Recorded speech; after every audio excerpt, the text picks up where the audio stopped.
भजो गिरिधर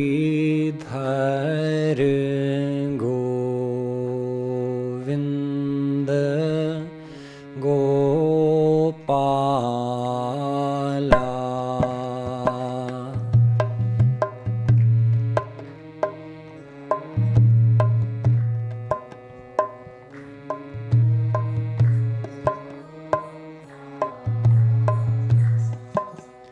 भजो गिरिधर गोविंद गोपाला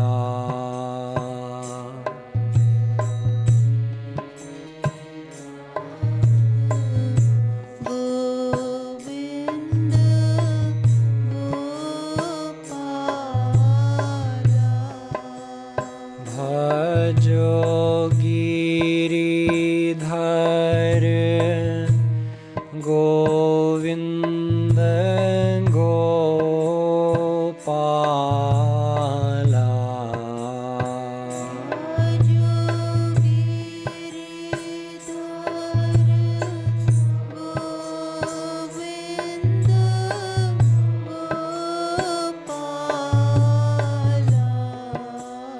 भजो गिरिधर गोविंद गोपाला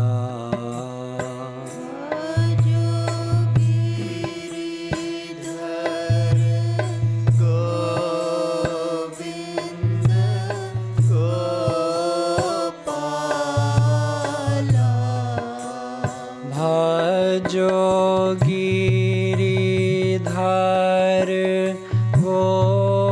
गोविंद गोपाला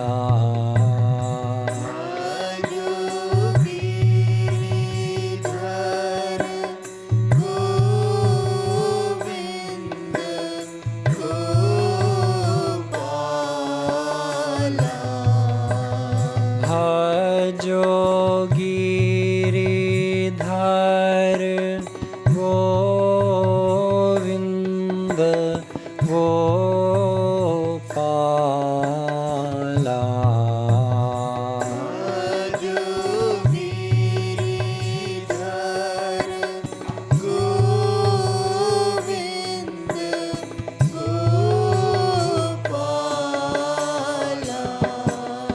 भजो Giridhar Govind Gopala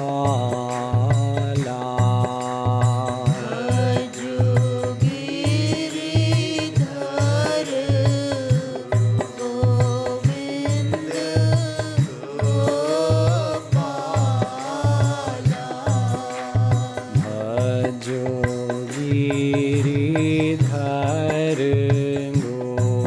Govind Gopala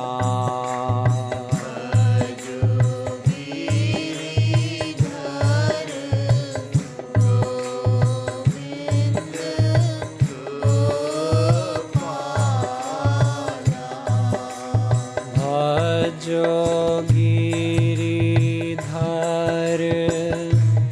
Govind Gopala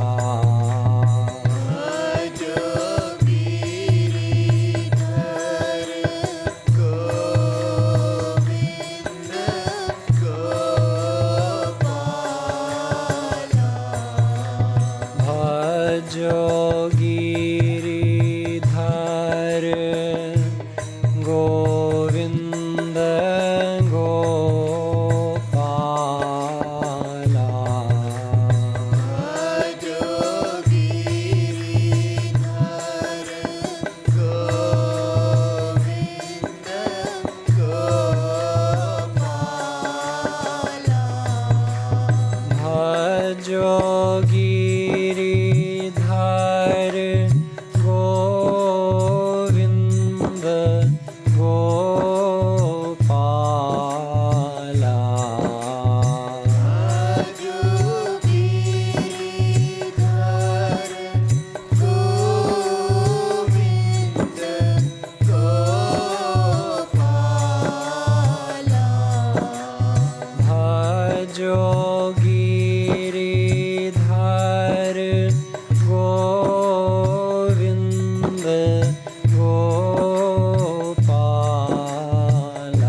Vrindavan Bihari Lal Ki. Jai.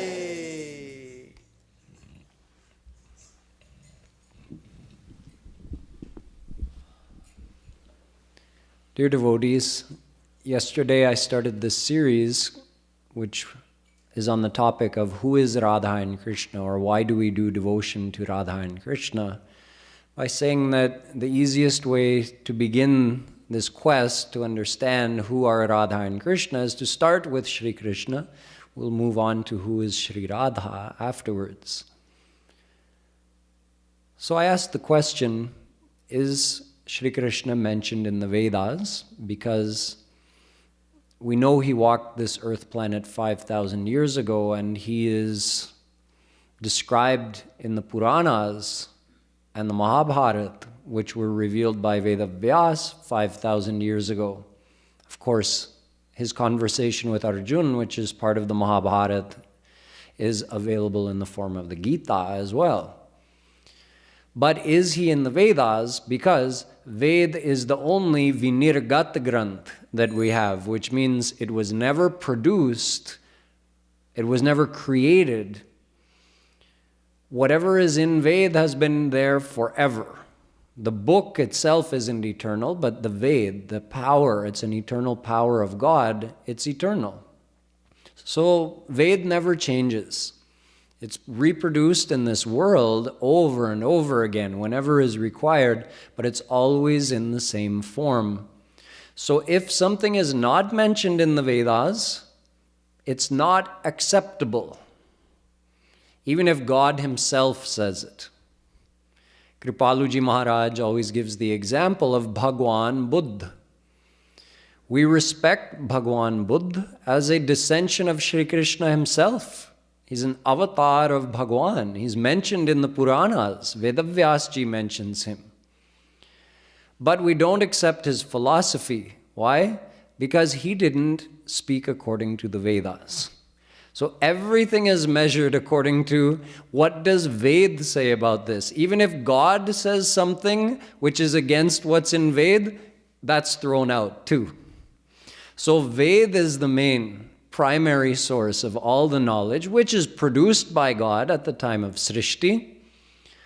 So the question is Krishna mentioned in the Ved? So I explained that there are whole entire Upanishads, which are part of the Vedas, which are only about Sri Krishna. Gopal, Tapani, Upanishad, Krishna Upanishad, etc. And in those Upanishads, we saw that Sri Krishna is described as being Supreme God, Supreme Brahm.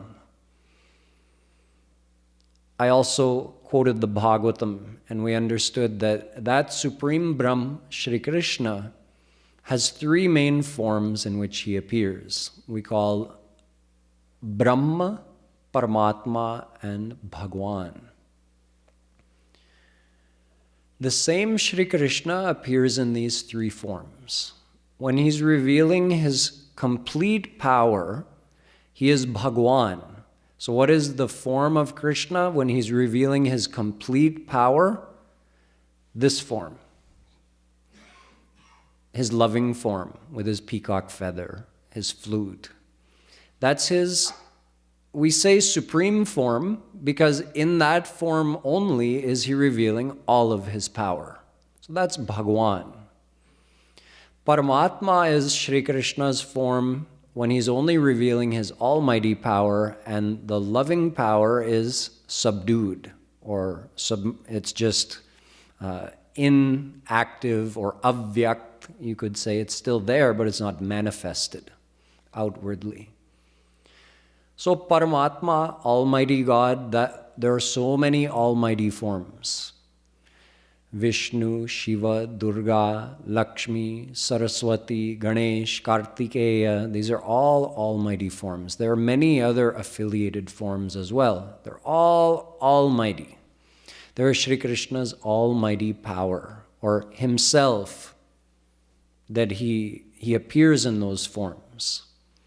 And then Brahma is the same Sri Krishna when almost all of his powers are dormant.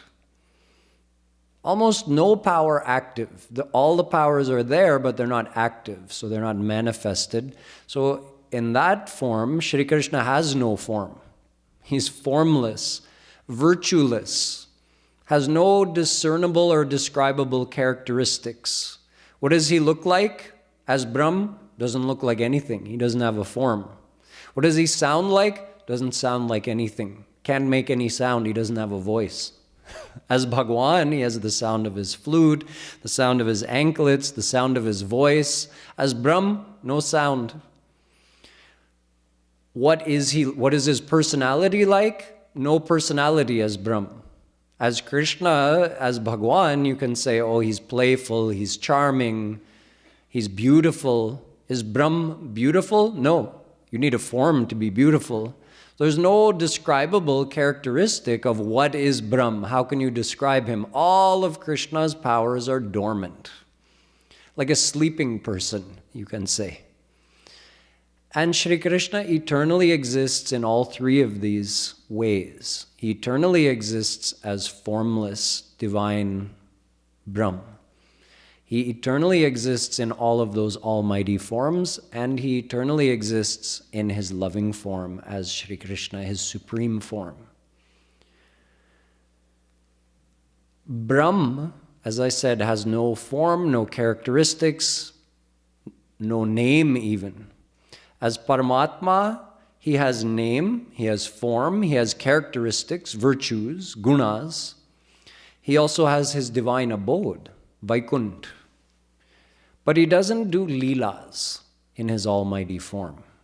As Shri Krishna, he does leelas. So as Shri Krishna, he has name, he has form, he has his virtues, he has his divine abode, which is Golok and Vrindavan. And in addition, he does leelas. So as part of his leelas, the saints of that abode also get to take part. So they're called his parikar, his divine associates. In his other forms, those saints aren't called parikar because they don't get to participate in any kind of close way in any kind of leelas. They just watch Krishna from a distance, like you would look respectfully and admiringly to a great king. They can admire Krishna like that when he's in his almighty form in Vaikuntha as Vishnu. But there's no leelas. He reveals those leelas as Bhagwan. So the same God can be experienced in three different ways. One time Naradji was coming down from Swarg down to visit the residents and, of course, Shri Krishna there in Dwarika on this earth planet. So Bhagavatam tells, Chayastvishamityavadharitam pura tatah shariri vibhavita kritim vibhur vibhakta vayavam pumanitikramadmunarad Bodhisa. The residents of Dwarika saw up in the sky, descending towards them, some really bright light. They didn't know it was Naradji. As he came closer, then they saw, oh, there's some form, like a human-like form within that bright light. They still couldn't recognize who it was. And then when Naradji came down all the way right in front of them, then they said, oh, it's Naradji. We know who he is. This verse, in that, it's saying that this is like Brahma, Paramatma, Bhagwan. The same Shri Krishna from the greatest distance is just formless. Is he actually formless? No, he's not formless, but if you want to experience him from that far away, he's formless. When he's a little bit closer, then he's Almighty God, Paramatma. But you want to experience him face to face, close up, then he's Bhagwan, Shri Krishna. I also told you that the Bhagavatam says that all of the dissensions, whatever avatar they all originate from Shri Krishna, like rivulets emanating from a great lake. I told you that Shri Krishna takes Purushavatar. He himself becomes Mahavishnu in order to create the whole universe. then that Mahavishnu, who is Krishna's almighty form, he becomes Vishnu of each Brahmand. And then there's also a Shiva and a Brahma in each Brahmand. And they are all Ansh of Mahavishnu, Ansh meaning a part of him, a fraction of his power, and Mahavishnu is Ansh of Shri Krishna. So all the avatar, mostly when you hear about like Vaman avatar happened, or Narsingh avatar happened, the different dissensions that God takes on our earth planet, mostly that is Vishnu of our Brahmand. Just remember, keep the whole picture in your mind, that actually there's a good graphic up here on the wall. You see, it shows divine Vrindavan and Golok, that's Shri Krishna's abode. Then a couple other Dwarika and Saket, I won't get into that right now, and below that Vaikuntha abode. So that's the Vaikuntha is the abode of Almighty God. And then the embassy of that Vaikuntha abode, or the branch office, is established in each planetary system, each Brahman. So Vishnu, Shiva, and Brahma are there representing Supreme God in each Brahman. So normally, who is the one taking avatar when some avatar has to happen in our Brahmand? Is it Shri Krishna coming from Vrindavan? Technically, no. Is it Mahavishnu from Vaikuntha? Technically, no. It's Vishnu of our Brahmand who comes. He comes as Vaman, he comes as Matsya, he comes as Varaha. So people normally say these are all avatar of Vishnu. But what people don't normally understand is that Vishnu of our Brahmand doesn't come as Krishna. All those other avatar, they're called Purush avatar, Purusha avatar. They're Krishna's almighty form, his Ansh, and then that Ansh again comes. It's all Krishna, but there's like an internal situation like this. But Shri Krishna is Swayam Bhagwan. You can say that all of them are God, but Shri Krishna is himself God. He's the one who has taken all of these forms. So when he comes on this earth planet, it's something very rare and very special. Those different dissensions, almighty dissensions, like I was mentioning, the divine fish dissension, divine lion dissension, all these dissensions of Bhagwan, these almighty dissensions, these are dissensions of Vishnu of our Brahmand. But when Krishna comes, it's Krishna of divine Vrindavan, divine Golok, who's coming. So he's not just Supreme God of our planetary system, he's Supreme God of uncountable planetary systems in this whole universe. And he's coming in our little Brahmand. That's a very rare thing. Those different dissensions of Vishnu that happen, they keep happening repeatedly over the course of a day of Brahma, which is more than 4 billion years. Brahma's one day is more than 4 billion of our years. So in that time, it's broken up into 14 sections called Manavantar. Every Manavantar, the same dissensions of God keep happening. The same Matsya avatar, Narsingh avatar, they keep happening. But Shri Krishna's avatar only happens once. At those 14 Manavantar pass, that makes a whole day of Brahma, more than 4 billion years. Shri Krishna, Swayam Bhagwan, comes once during that time. He himself doesn't come every Manvantar. So Swayam Bhagwan Shri Krishna came 5,000 years ago. Can you imagine how recent that is in the span of 4 billion years? It's like he was just here. Abhi abhi gaye. So what I'm trying to give you is the picture, the understanding that Shri Krishna himself is Supreme God. All other forms of God are included in his personality. But don't ever take that to mean that other forms of God are less than Shri Krishna. How does that make sense? They are him. How can they be less than him? That's like saying that the you who wears a suit and tie is greater than the you who wears a kurta pajama. You would say, what are you talking about? It's the same me. So Krishna can't be said to be, he's greater when he's in his form as Krishna, and he's less when he's in his form as Vishnu. It's all Krishna. He's just not revealing his full personality when he's in the form of Vishnu. That's all. Internally, he's the same. Like, let's say there's a university professor. He's an English teacher at university, and he's teaching his 4-year-old son the ABCDs. So if you see him teaching his son those ABCDs and you think, he's a university professor? All he knows is ABCD? No, he's only revealing what's required in that situation at that time. He's so much more than that. So even though creating this whole universe, it seems like a great thing to us, for Krishna it's nothing. It's like teaching someone ABCD. He does that with a fraction of his power.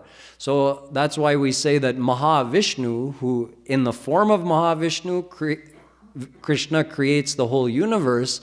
So Mahavishnu is just a fraction of Krishna's personality. But it is Shri Krishna. It's not someone else.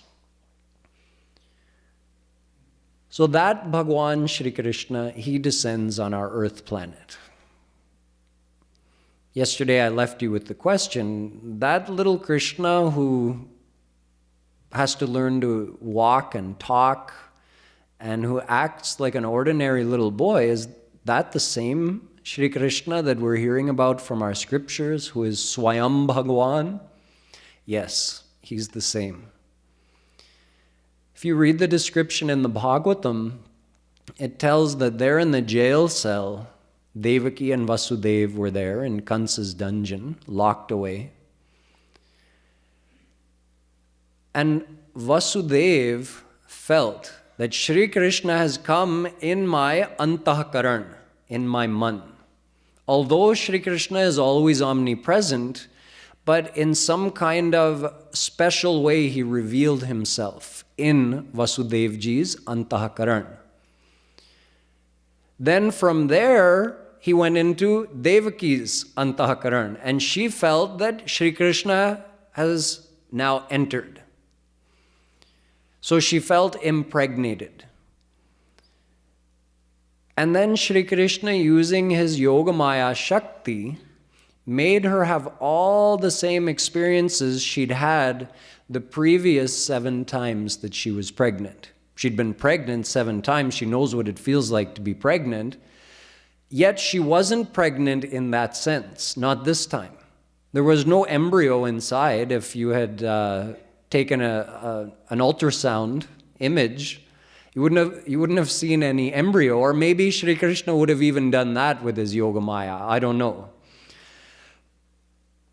She felt like there's a baby inside of me. When her belly was growing and it got bigger, and then she could feel that Shri Krishna, somebody's moving, kicking around inside, just like a mother feels. She had all the same sensations, yet Krishna was not there in the form of a baby inside of her. He was in her antahkaran, making all of these feelings happen, using his Yogamaya power. During that time, once he had come into her antahkaran, then Shiva, Brahma, Indra, the other celestial gods, they all came and did stuti to Shri Krishna. It's called Garbha Stuti. So they praised Shri Krishna and said that, "O Krishna, you and your divine body are not separate.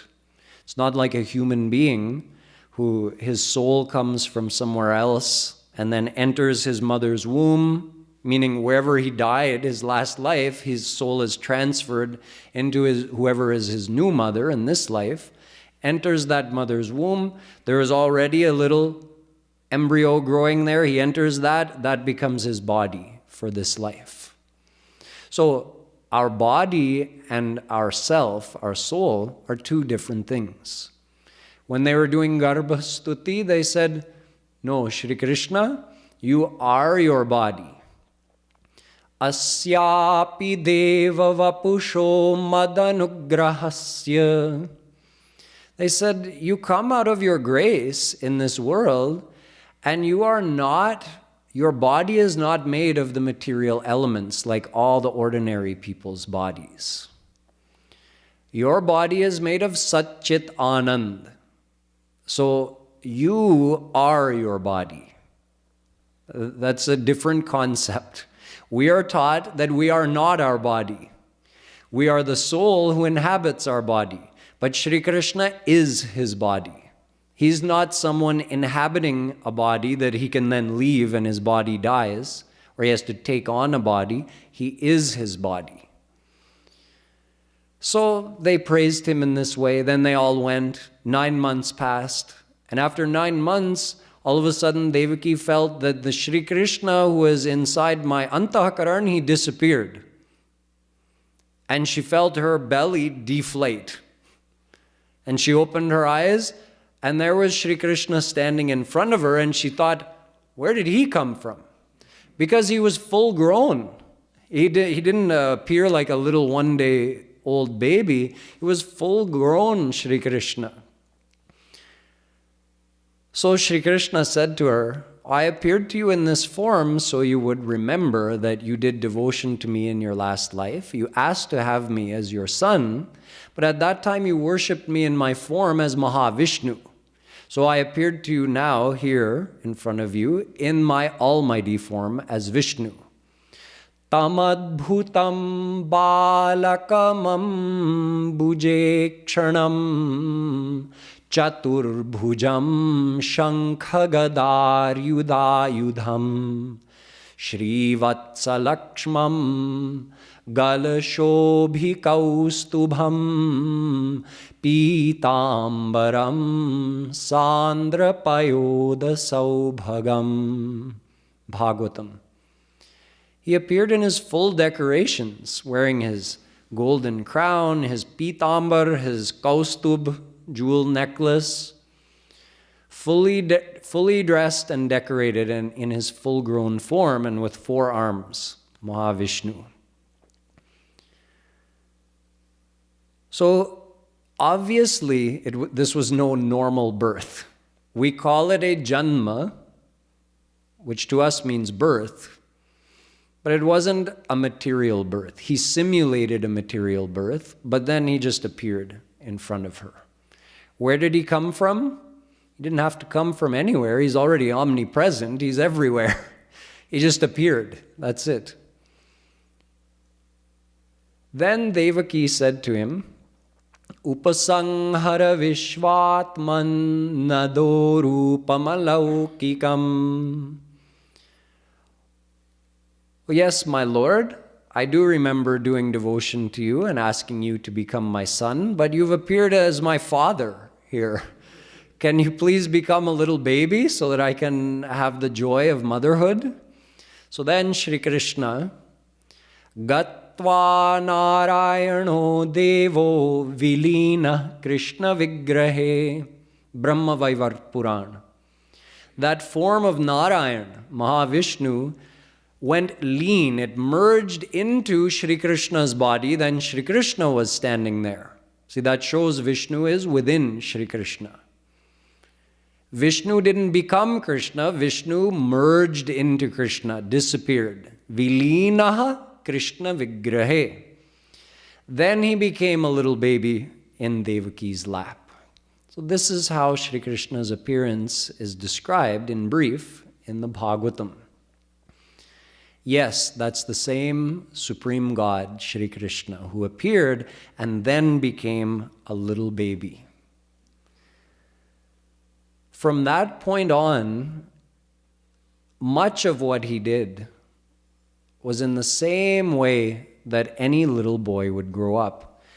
Of course, much of it was not. Much of it was far beyond what any little boy could do, like, what's the first thing that happened as soon as he became a little boy? All the guards fell asleep, the guards who were guarding the jail cell. Vasudev's ankle shackles just fell off of him, and the door to the jail just opened. So right from the beginning, Shri Krishna is showing, even though he's in the form of this little baby now, he's no normal little baby.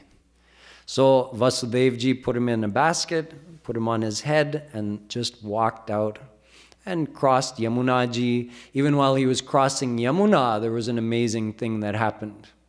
Of course, it was raining very heavily, and Yamuna was in flood. And Sheshnag was over top of Krishna like an umbrella, protecting him from the rain. But when Vasudevji tried to cross Yamuna, Yamuna started rising higher and higher and higher, and he thought he was going to get swept away. But Shri Krishna knew, why is Yamuna rising? She wants to touch his lotus feet. So he put his leg out of the basket, dipped his lotus foot in the water of Yamuna, and then Yamuna went right down, and Vasudevji easily passed through. So this is how Shri Krishna began his Leelas.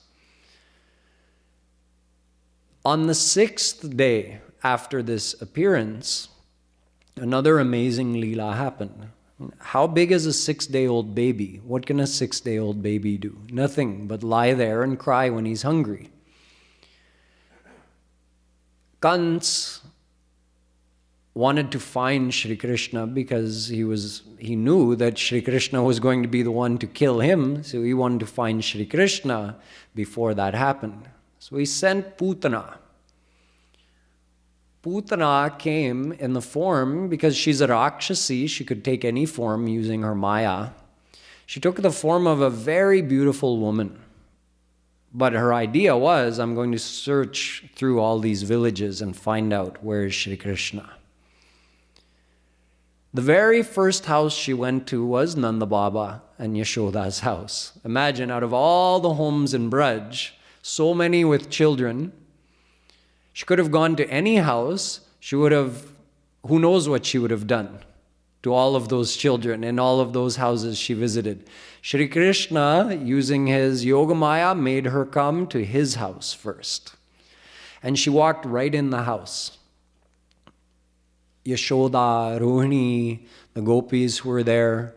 I mean, if you see some stranger walk in your house, are you going to let them just walk in and pick up your baby? No, no one would let it. But she was so beautiful, everyone was just watching. Oh.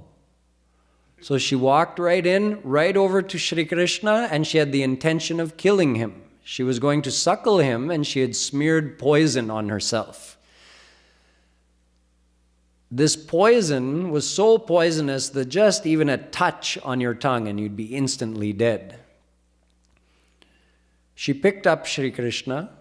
She held him to herself, little 6-day-old Shri Krishna, and Shri Krishna decided, okay, it's time to, I don't want this Rakshasi going around to any other houses, so I'm going to have to kill her. So he called Bhagwan Shiv, who's also a part of him. He said, I didn't come here to drink poison. Ye tumhara kaam hai bhaiya. So you come here. So it says in Bhagavatam that Shri Krishna made his face like that. He closed his eyes and he furrowed up his brow like he was angry. In other words, he was calling Shiva, Rudra. So he came and he drank the poison, and Shri Krishna drank the milk. But he drank so hard that he drank her pran, the life force, right out of her body. And as that was happening, she couldn't maintain her disguise anymore, and she resumed her natural form, which was massive. She was so big, she became so big, and she screamed, and everybody heard her scream, and then she fell over, and she crushed all the trees in the jungle for 19 kilometers, 12 miles. That's how big she was. She came down with a thunderous rumble. It was like a big earthquake happened. And she was lying there dead. And all of the Brajwasis have no idea what just happened. But then now they see, oh, Krishna's gone. this Rakshasi came. She must have taken Krishna. They're thinking the worst. They go over, they run over, and they see on the top of her, Shri Krishna still hasn't let go. He's just their little 6-day-old Krishna. So they climb up and grab him. And it was like nothing happened. No big deal for Krishna. But they're all praying to God. Oh, thank you for saving our Shri Krishna. So what is all this? Is Krishna a helpless baby or is he God? He's both. He's both at the same time. He is Supreme God, but he's doing the Bal Leelas, the sweet Leelas of a small child. There's a lot to understand behind this, though. All those Brajwasis, they didn't think of him as God, even when they saw that he just killed a 12-mile tall demon. And he's only 6 days old. They didn't think that at all. They just thought, oh, something happened. Maybe God saved him. I don't know. And, oh, we're so lucky. They just thought like that. They didn't think that Krishna is God. Yet, Brahma says, Aho bhagyam Nanda Gopavrajau Yan Mitram Paramanandam Purnam Brahma Sanatanam. And Tadbhuri Bhagyamiha Janma Kimapyatavyam Tadgokule Pikatamanghrirajo Yajjivitam tu nikhilam Bhagavan mukundas Tvadyapiyat padarajah Shruti mrigyameva. Both these shlokas are from the Bhagavatam.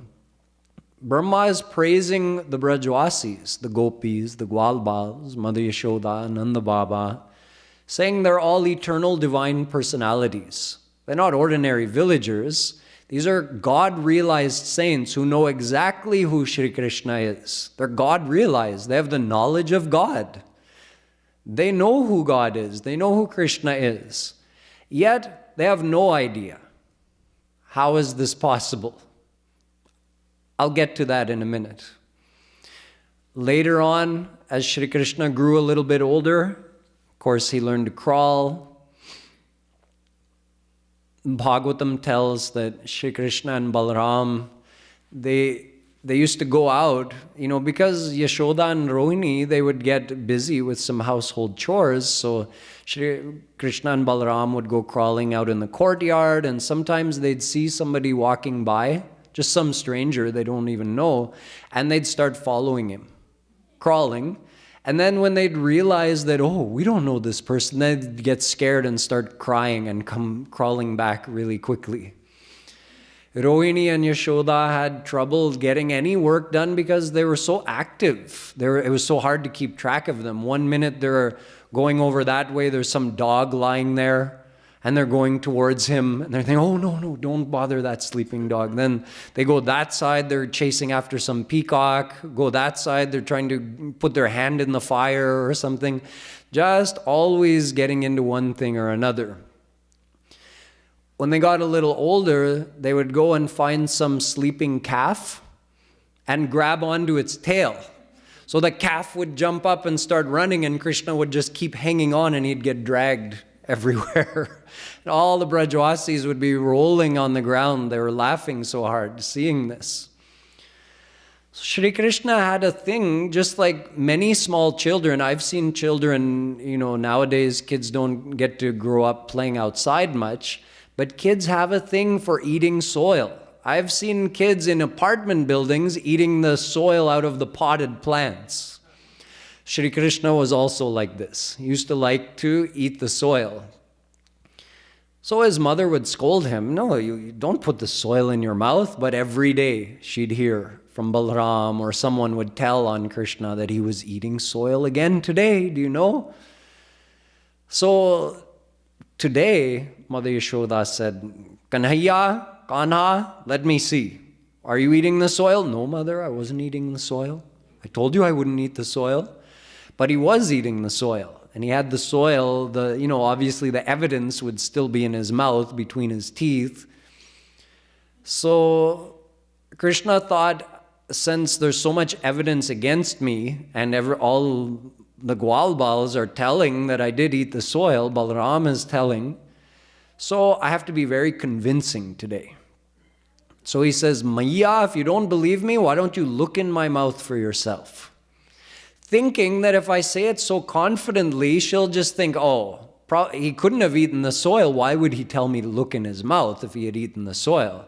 So she would just believe him like that. That's what he was hoping. But mother said, today I'm not going to just take his word for anything. Let me see. You were just telling me, look in my mouth, mother? Okay, open your mouth. So now he was stuck, like kinkartavya vimurd. He didn't know, what should I do? If I open my mouth, she'll see. And mother is actually, she's got him, and she's holding the stick in front of him, a little santi, thin little stick, threatening that I'm going to hit you with this. So you better tell me the truth. So Shri Krishna knows, now if I open my mouth, she'll see the evidence and I'll get hit. If I don't open my mouth, she'll know that I must have eaten the soil. That's why I'm not opening my mouth. I'll get hit with the stick. So in this state, he couldn't decide what to do, didn't know what to say now, had no more answers, nothing more he could say. So he closed his eyes and he was trembling, and tears are coming from his eyes. Some of you heard this description from Sri Maharajji the other night. And now at this point, he's not planning to open his mouth, but out of fear, his mouth just opened. And then nothing happened. Krishna, after a while, he's thinking, at first he's thinking, okay, now is the stick going to hit here, or is it going to hit here? Where am I going to get hit first? And then nothing happened. So he kind of opened his eyes slowly, and then he saw Maya is trembling. She's dropped the stick. She's like sweat pouring from her. It's like she's feeling dizzy. What happened? So what happened is that when Shri Krishna's mouth opened, his almighty power, which is his servant, whom he had banished from Braj, saying, you have no place here, came and helped him. Why had he banished his Aishwarya Shakti, his almighty power? Because if that almightiness is there, he's Mahavishnu. Then what Leela is he going to do? Is Mahavishnu going to get tied up to the ukal and threatened by mother with the stick? Is Mahavishnu going to go and grab some calf's tail and get dragged around? No. Supreme God, in his almightiness, doesn't do things like that. He's serious. He sits respectably on the throne, and you can worship him from a distance. That's it. But I told you that Shri Krishna performs leelas.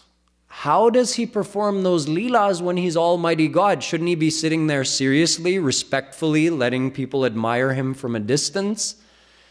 Yes, that would be the only thing possible if that almightiness were his main power, but it's not. He has another power above his almighty power. Sa ek eveshwarah narayano khila brahmandadhipati rekonsha tasya shaktayastvanekadha ahladini sandhini jnanecha kriyadya bahuvidha shaktayah. Radhika Upanishad is saying that Supreme God Shri Krishna has many, many powers, uncountable powers. Out of those, Sandhini, the almighty power, is one of them, but Ahladini is the power of bliss. Ta swahladini variyasi. That Ahladini Shakti is supreme. It's beyond the power of almightiness. Ahladini is the power of bliss. The power that makes Sri Krishna blissful. That is Ahladini Shakti. And Ahladini Shaktera Paramasar Taro Premanam. The essence of Ahladini Shakti is called Prem. This is from Chaitanya Charitamrita. Prem. Prem is another word for bhakti. Bhakti is the supreme power in the divine world. Higher than Krishna's almighty power, higher than his power of knowledge, is his power of bhakti. That bhakti is not the bhakti we do. That's another kind of bhakti I'll talk to you about later this week. This is a divine power. The essence of his Ahladini Shakti. It's also called Prema Bhakti, divine love. The essence of bliss. So this supreme power, it has the ability, or you can say it's so great that all other powers merge into it when that power is manifested. Like, let's say the moon is in the sky. Sometimes you see this, like if, let's say you stay up all night and you see, okay, the full moon is going through the sky. So the moon is so bright and so attractive at night. It's the most noticeable thing in the night sky. But in the morning, when the moon is still there, but the sun is rising, then do you notice the moon anymore? In the presence of the sun, the moon is nothing. Is the moon still there? Yes, it is still there, but it's of no consequence. The moon's importance is merged into the sun because the light of the moon comes from the sun originally. Something like this, Krishna's almightiness, his divine knowledge, all of this, it just merges in the presence of this divine love power, this bhakti. So that bhakti is the innermost power of God. He doesn't always reveal it. In his form as Mahavishnu, he's not revealing this power. It's there inside of him. He's not revealing it because he has to be serious. But if that bhakti, that prema bhakti is manifested, then imagine, God forgets his almightiness. He forgets his knowledge. Is that knowledge still there? Yes. Is the almightiness still there? Yes.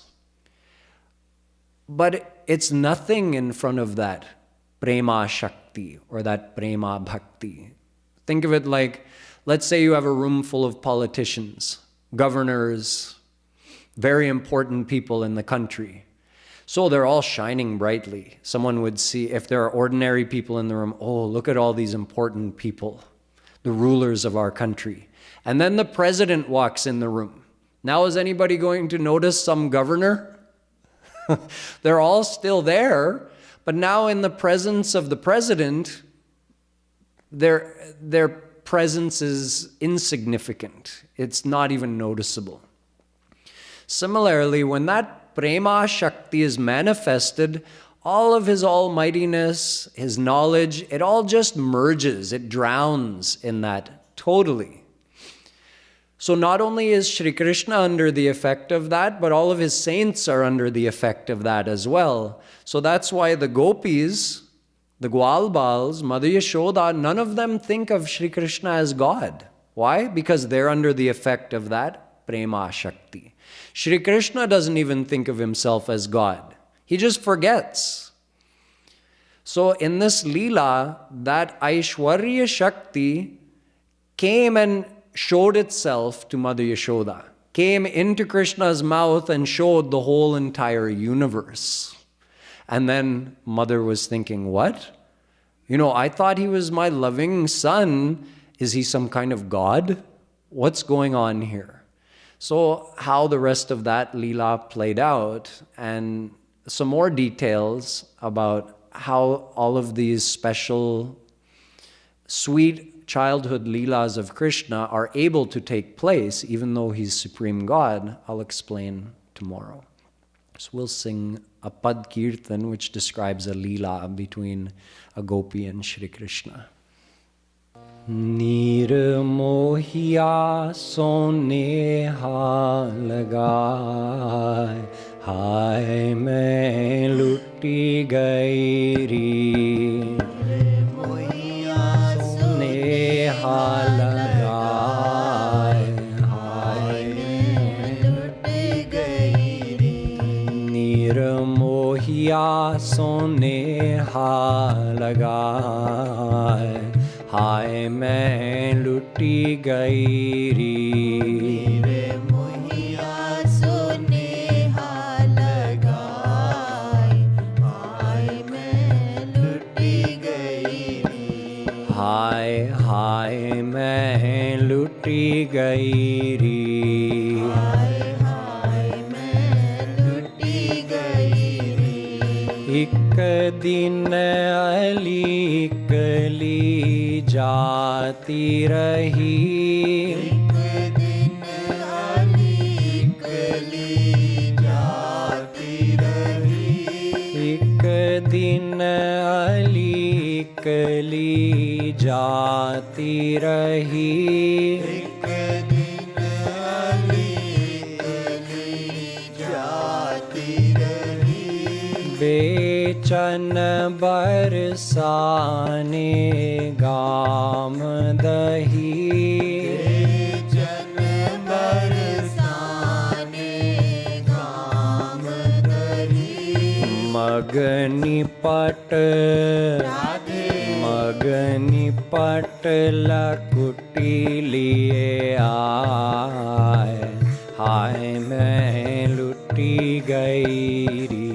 मगनी पट लकुटी लिए आए, हाय मैं लुटी गई री। मगनी पट लकुटी लिए आए, हाय मैं लुटी गई री। मगनी पट लकुटी लिए आए, हाय मैं लुटी गई री। मगनी पट लकुटी लिए आए, हाय मैं लुटी गई री। मगनी पट लकुटी लिए आए, हाय मैं लुटी गई री। हाय हाय मैं लुटी गई री। हाय हाय मैं लुटी गई री। निर्मोहिया सोनेहा लगाए, हाय मैं लुटी गई री। निर्मोहिया सोनेहा लगाए, हाय मैं लुटी गई री। बोलियो अली लखुया कुंज गली, बोलियो अली लखुया कुंज गली। बोलियो अली लखुया कुंज गली। बोलियो अली लखुया कुंज गली। हूँ इकलो तू हूँ इकली। हूँ इकलो तू हूँ इकली। हूँ इकलो तू हूँ इकली। हूँ इकलो तू हूँ इकली। मिली इक एक द्वय हुए जाए, हाय मैं लुटी गई री। एक द्वय हुए जाए, हाय मैं लुटी गई री। मिली एक द्वय हुए जाए, हाय मैं लुटी गई री। एक द्वय हुए जाए,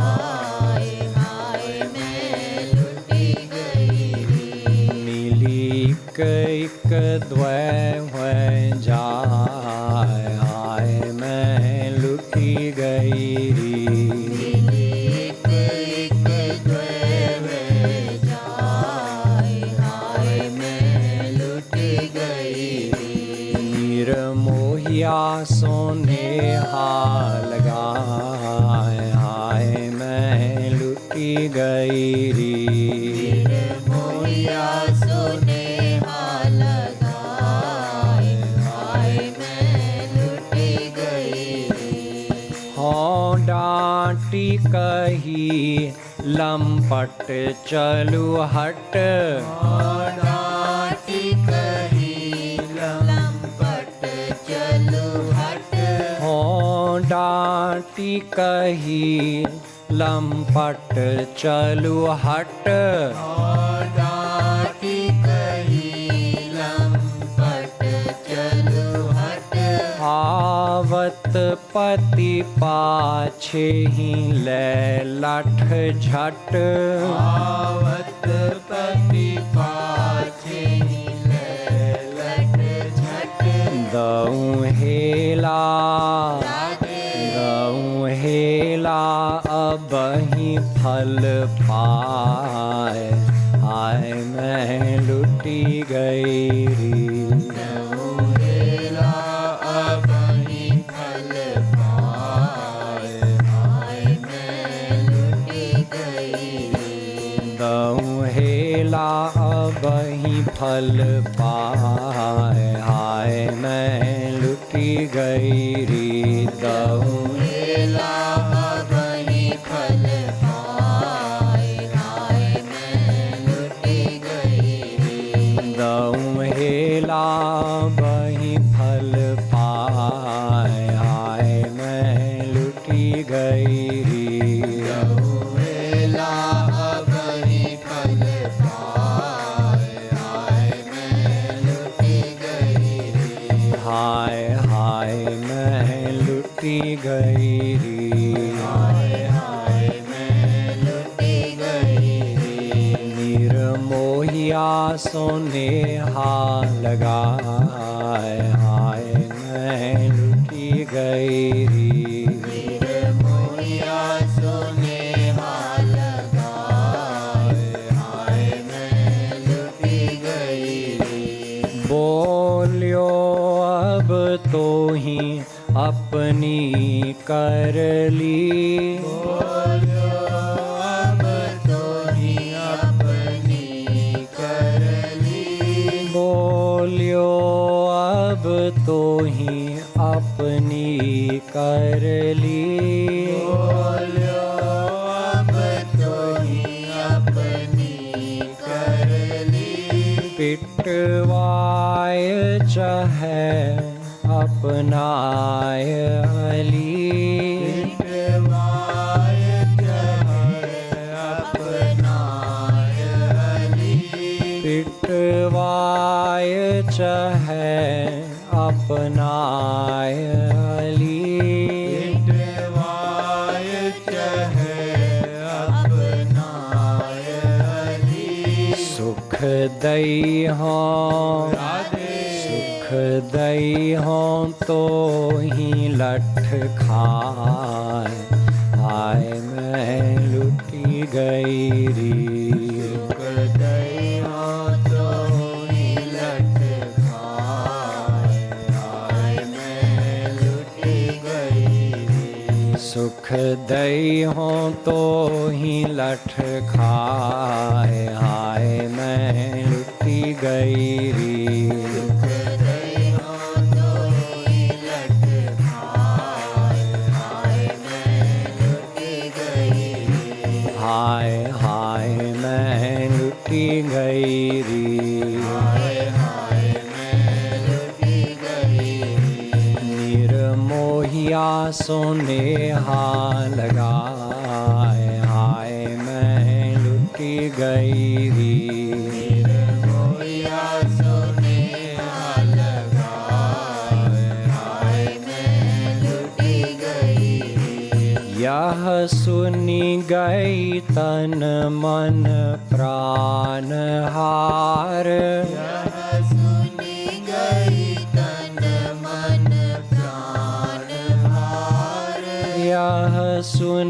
गई तन मन प्राण हार। यह सुनी गई तन मन प्राण हार। हाँ तो ही निहार सो मोहि निहार। हाँ तो ही निहार सो मोहि निहार। हाँ ते ही निहार सो मोहि निहार।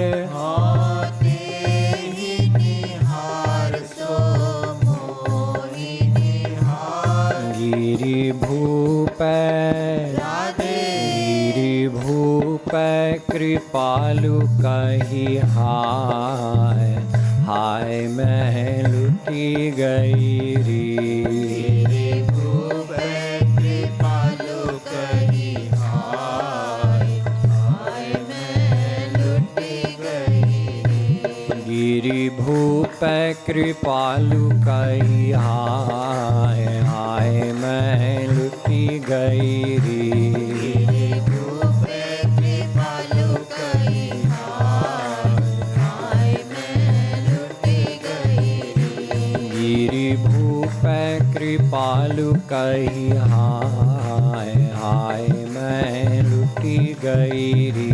गिरि भूपै कृपालु कही हाय। हाय मैं लुटी गई रे। हाय हाय मैं लुटी गई री। हाय हाय मैं लुटी गई रे। हाय हाय मैं लुटी गई री। हाय हाय मैं लुटी गई रे। निर्मोहिया सोनेहा लगाए। हाय मैं लुटी गई री। निर्मोहिया सुनेहा लगाए। हाय मैं लुटी गई रे। निर्मोहिया सोनेहा लगाए। हाय मैं लुटी गई री। निर्मोहिया सुनेहा लगाए। हाय मैं लुटी गई रे। निर्मोहिया सोनेहा लगाए। हाय मैं लुटी गई री। निर्मोहिया सुनेहा लगाए। हाय मैं लुटी गई रे। कृष्ण कन्हैया लाल की जय।